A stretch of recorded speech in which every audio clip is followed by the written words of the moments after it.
El aprendizaje a nivel de funcionamiento del cerebro es uno de los procesos mentales más amplios que hay, porque cualquier aprendizaje no reside en una zona concreta del cerebro, sino que se basa en la conectividad de las neuronas, en nuevas conexiones o en el reforzamiento de conexiones ya existentes.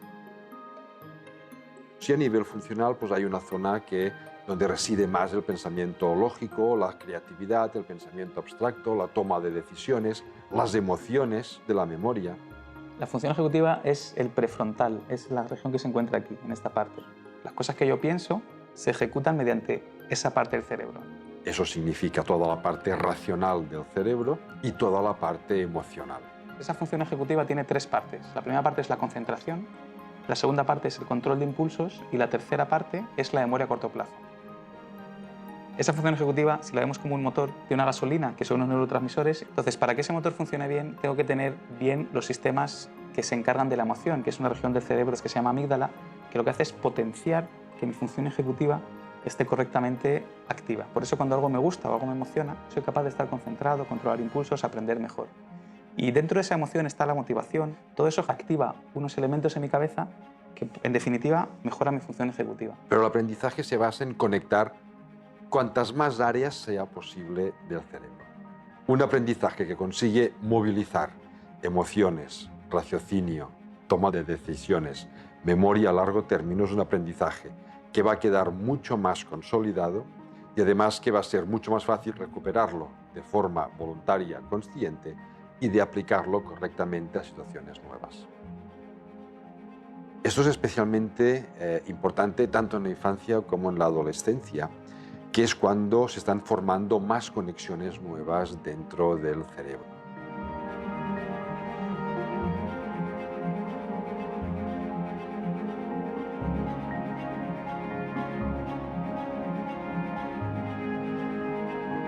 Realmente cada edad tiene un periodo que llamamos periodo sensible. Tenemos que educar teniendo en cuenta esos márgenes del periodo sensible, pero lo que no podemos es quemar etapas o adelantar etapas que van a llegar por su propio peso.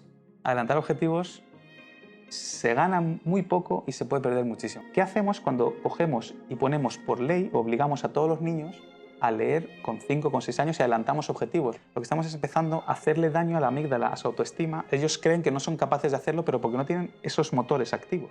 Entonces, adelantar objetivos no ganamos nada.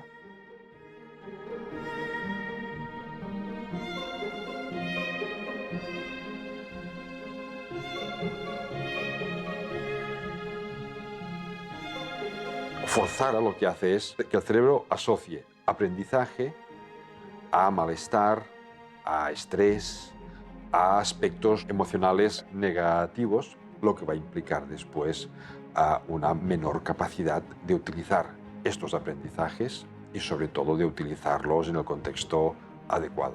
El gran problema del estrés cuando es crónico es que altera el patrón de conexiones neurales y lo puede alterar de forma permanente. El problema es cuando eso pasa pues, a los 6 años, a los 7, a los 8, a los 9, empiezan las reválidas. Si estas conexiones no se forman correctamente y el estrés crónico no deja que se formen correctamente, lo que genera es un cerebro más inestable, un cerebro que es menos capaz de gestionar sus emociones, menos capaz de gestionar su propia memoria, menos capaz de tomar la decisión acertada. Es decir, estamos haciendo unos adolescentes que cuando sean jóvenes van a tener más problemas de autogestión. Cuando tenemos estrés es imposible poder aprender. Lo que tenemos que hacer justamente es todo lo contrario, crear escenarios donde crezcan en esa confianza y bajo esa premisa poder pedirle el máximo de ellos.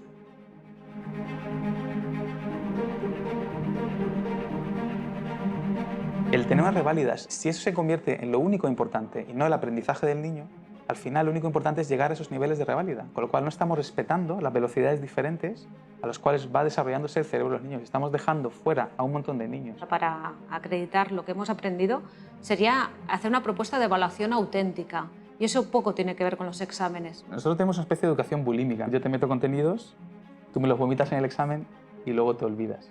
Por tanto, si hemos dicho que la evaluación tiene que ser muy auténtica, la manera de aprender tendría que también que ser muy auténtica, muy realista, muy significativa. Aprender realmente a partir de lo que les motiva, estimular esa capacidad de querer saber.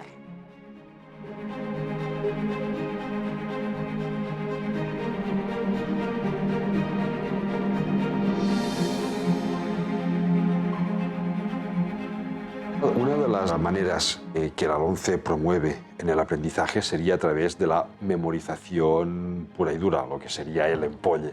La cuestión ¿es la mejor manera de aprender? El cerebro no aprende de esta manera. Evidentemente, aprendemos más de lo que hacemos que no de lo que decimos. El hecho de ver que eso que aprendemos tiene una utilidad práctica. Es decir, no aprender por memorización, sino aprender por contextualización.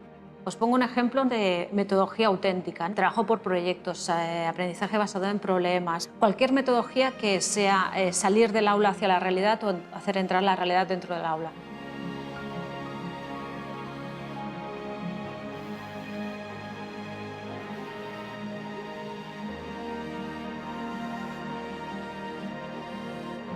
Si la ratio de estudiantes por aula va aumentando, va en detrimento justamente de la calidad de ese aprendizaje, porque cada niño tiene su ritmo de aprendizaje, entonces tendríamos que dedicar una atención más individualizada para obtener de él el máximo rendimiento.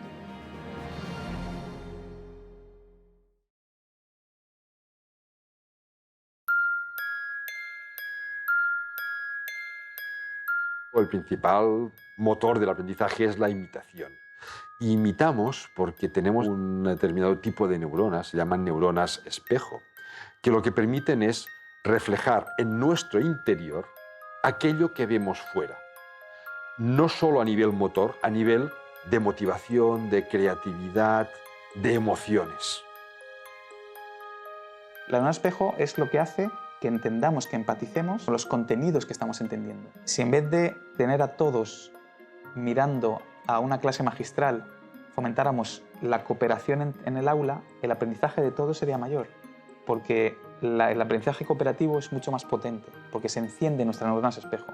Los seres humanos somos seres sociales y está clarísimo que aprendemos mucho más colaborativamente que no competitivamente. En sí nuestro cerebro trabaja colaborativamente, no se puede entender una función cerebral desunida, ¿no?, de las otras, por tanto, cuanto más colaborativo es el aprendizaje, más y mejor vamos a aprender. Una educación excesivamente individualista que priorice la competencia entre alumnos no es un reflejo de lo que después va a ser la vida adulta en sociedad.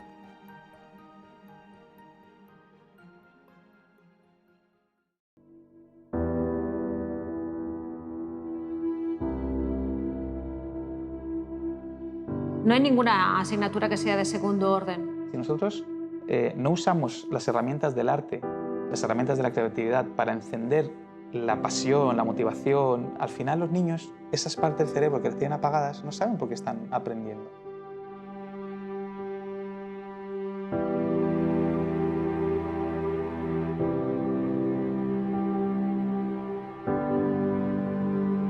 La adquisición de conocimientos precisa siempre motivación. Y la motivación no se consigue de forma pasiva, es una actitud activa. Lo que significa que el alumno debe ser el sujeto activo en el aula. El profesor también, pero siempre centrando al alumno como sujeto activo. No solo mentalmente, sino también físicamente. Tener un alumno sentado durante 3 horas en un aula no tiene ningún sentido desde el punto de vista del aprendizaje. El que niños estén sentados tanto tiempo en un aula es antinatural. El ejercicio físico en general lo que hace es que mejora la oxigenación cerebral. Después de hacer un ejercicio, sobre todo aeróbico, mi cerebro funciona mejor. Que la educación física no solo mejora la coordinación motora, sino que se produce una sustancia, se denomina irisina, que viaja de los músculos hacia el cerebro y favorece la plasticidad neural. Y precisamente la plasticidad neural es la base del aprendizaje.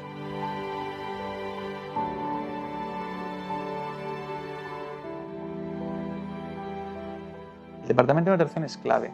Uno de los problemas que tenemos es que le estamos dando ninguna salida a los problemas de aprendizaje. Y eso nos lastra todo el sistema. Y lo que hacemos es cerrar los ojos y obviar que están. Requieren, en primer lugar, un correcto diagnóstico. Ese correcto diagnóstico tiene que venir por unos servicios de orientación mucho más potentes que realmente apoyen el diagnóstico temprano de los trastornos de aprendizaje para no tener que sacarlo del sistema.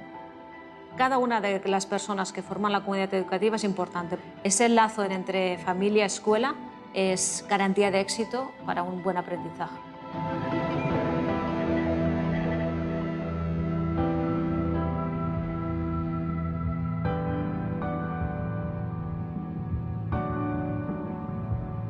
Estamos cogiendo niños y metiéndolos en un sistema que es un fracaso y lo metemos a presión.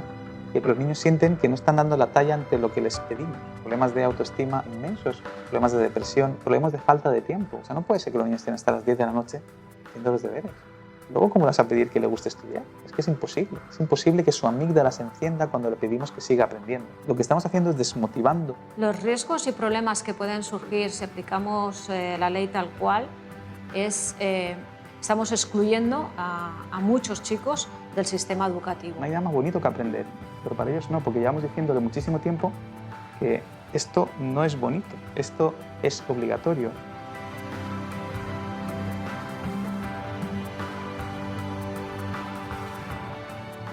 Un aprendizaje que incluya aspectos de motivación y de emoción, y sobre todo de placer, va a ser un aprendizaje que va a quedar muy bien implantado en el cerebro, porque formará parte de nuestra esencia más básica. El aprendizaje permanente son aprendizajes que nos emocionan, que nos gustan y que tienen significado en nuestra vida. Estamos invitados a crear nuevos contextos de aprendizaje, donde las aulas como espacios cuadrados, con niños sentados en sus sillas, va a desaparecer. Por tanto, nos queda mucho por hacer aún.